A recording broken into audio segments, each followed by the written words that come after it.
So we're going to continue on learning how to use Illustrator. Remember that this is going to make you a pro at the end of the semester, I promise. Let's go to the top menu where it says Window, and we're going to select something that says Workspace.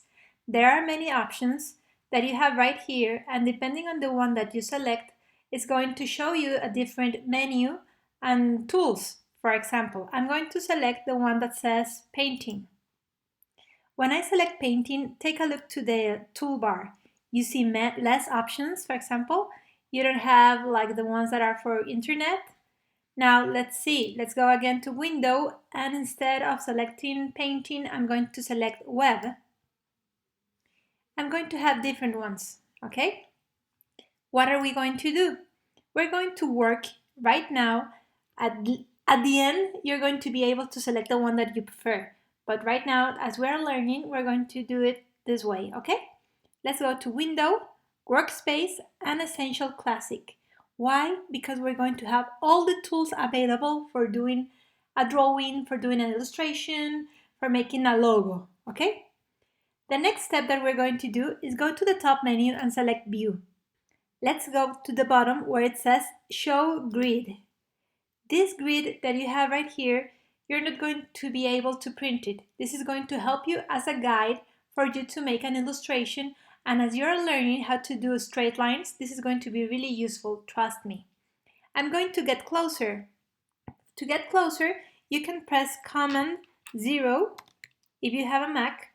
It can be Control 0 if you have a PC. The following thing that we're going to do is to learn how the toolbar works. We have the top menu, and depending on the tool that we select in the toolbar is going to change. The first 4 are going to be for selection. The following 6 are going to be for illustration. The ones that we have right here are for transformation. This is going to be for shape builder is going to do the transformation. This is for realistic illustration. This is for internet, and the ones that we have right here is for us to move along the document. What are we going to do? The top menu that we have right here is going to define me the color, the stroke, for example, the color that I'm going to use in the stroke, the width, and the texture. What are we going to do now? First, we're going to the toolbar at the left, and we're going to click where it says None. This red line tells me that there is no color to be applied, okay? When you have it like this, you can have, for example, the stroke with no color too. But by now, we're going to use black. Now that I have selected these two and they don't have color, it seems that they don't have color, how can I select it? There are many ways. One way is go to the top menu, click the arrow, and then select the color that you prefer. You can select red, black. By now, I'm going to select maybe this pink because I want to show it to you and I want it to stand out, okay? But you feel free to select the color that you want. Now, as these 4 tools that I have right here are for selection, I need to have a drawing first, right? So we're going to start with the basics. This is the line segment, and how does it work? I'm going to get here and I'm going to get closer so you can have a better look of what I'm going to do. I'm going to close this one and I'm going to close this one too. The line is going to help me to draw lines. It means that it has a beginning and it has an end. How am I drawing this? Well, I'm just moving the mouse. As you can see right now, I'm pressing, releasing, pressing and releasing. I'm going to be able to do it to the direction that I prefer depending on how I move my mouse. Okay, once I have it like this, perfect.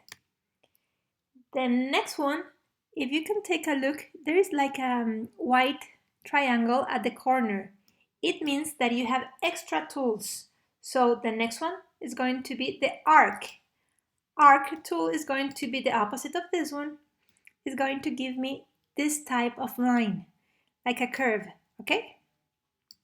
As you can see, I'm clicking the mouse at the bottom, then I'm releasing it in the top. Depending where do you start doing this line is the result that you're going to have. As you can see, I'm starting here at the top and releasing at the bottom. Okay, in the other one I was starting here at the bottom and then aquí. And then here, sorry, my Spanglish sometimes is not so good. Now, let's come here. I'm going to do another curve to the other direction. As you can see, I'm starting here, but I'm going to finish at the left. Okay? And maybe I'm going to start here at the bottom and I'm going to finish at the left too. So I can have a different line. I'm going to do it here and here. The shape of the line is going to be defined in how long you do the path, okay? Now, let's learn about the selection tools. The black one is called Selection Tool and it works like this. When you click an object, you're going to be able to move it wherever you want. For example, I can leave it here and release it, okay? The white, the direct selection tool is going to help me to the following thing. I'm going to click one point and I'm going to be able to transform. As you can see, when I selected just this point, this one is white and this one is blue, the blue one I can move it wherever I want, okay? For example, right now this one is white and this one is white, but if I click it here, I'm going to be able to do this. Or how about the curves that I have right here? I'm going to get closer. I'm going to select it. When I am drawing a curve, I'm going to have these ones. These are called handles or arms. And I'm going to be able to do a lot of things. For example, I can change it here. I can transform it. And I'm using the white or direct selection tool. Now, what's the difference about using the black or the white? For example, I'm going to select the black one, selection tool, and I'm going to come here. As you can see, I'm not able to select one of the points of the path.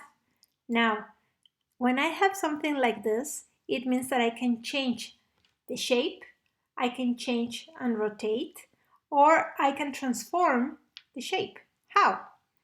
If you see this arrow, it means that you can change the size. If you press Shift in your keyboard, it's going to keep the proportion. It means that it's not going to be distorted, okay? Now, when you see this rectangle, it means that you can move it wherever you want to, okay? This is a small box or rectangle.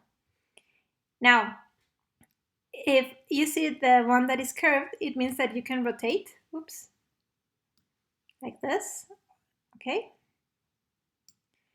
And remember that you can come to any corner and transform the shape to the way that you prefer or that you need, okay? This is how it works, the difference between this one and this one.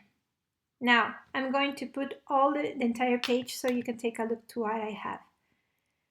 The one that I have right here, the magic one, probably you have heard about it because people usually use it in Adobe Photoshop.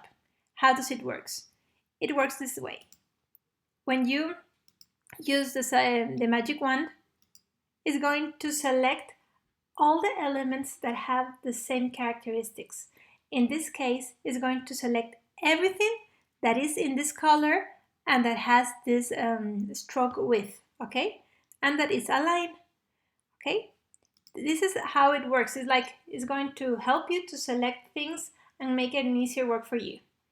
Now, the one that is right here, the lasso tool, is going to work in the following way.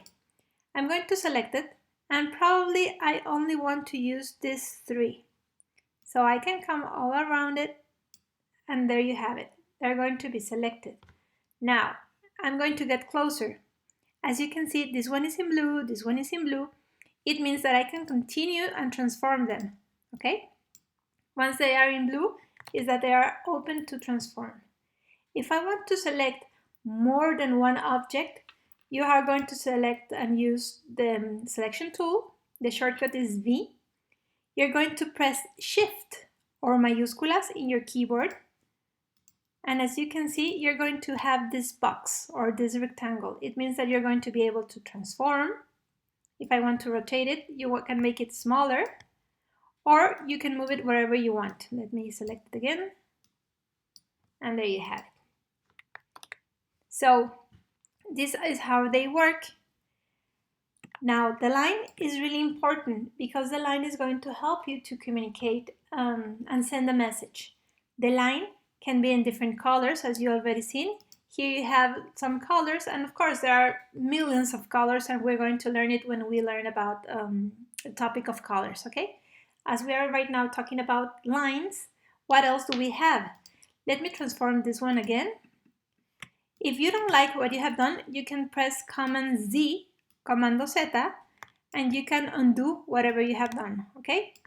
But right now, as I have made many things, I am going to change it like this. So the line, and this is why we're using the grid, so you can have straight lines. As you can see, I was too far away and I was not able to see that the line was not exactly like in the best point. Let me have it like here, and there you go. I want them to be parallel. Now I'm going to select one line. I'm going to use the selection tool. I'm going to find out that the stroke panel is going to give me a lot of options. I can change the properties of the line using this or clicking this window. Okay? If you don't like using it on the left side because you hate the left side and you prefer your right hand, you can come here to the menu and you're going to find out that here you have the stroke window too. It seems smaller with less options, but don't panic. You can come to the corner and select show options. So what I have right here is the same thing that I have right here.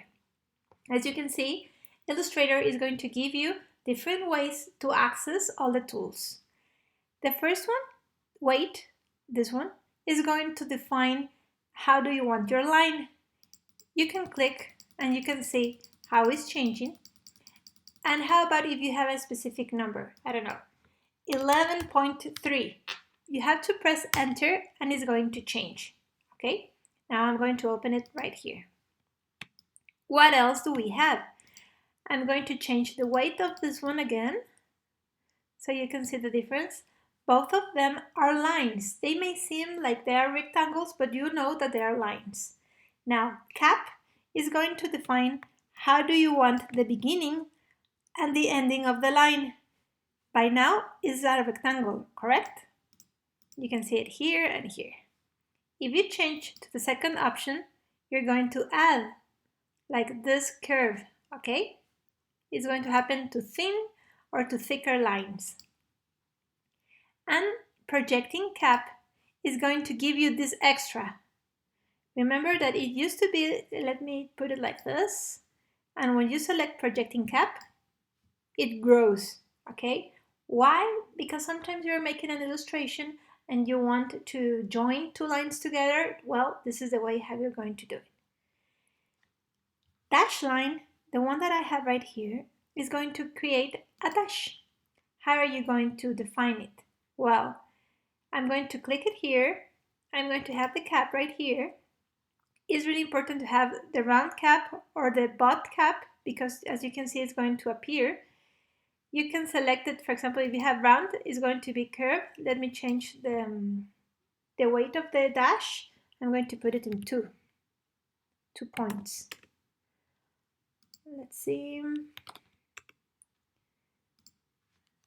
point. I'm changing how it's going to look.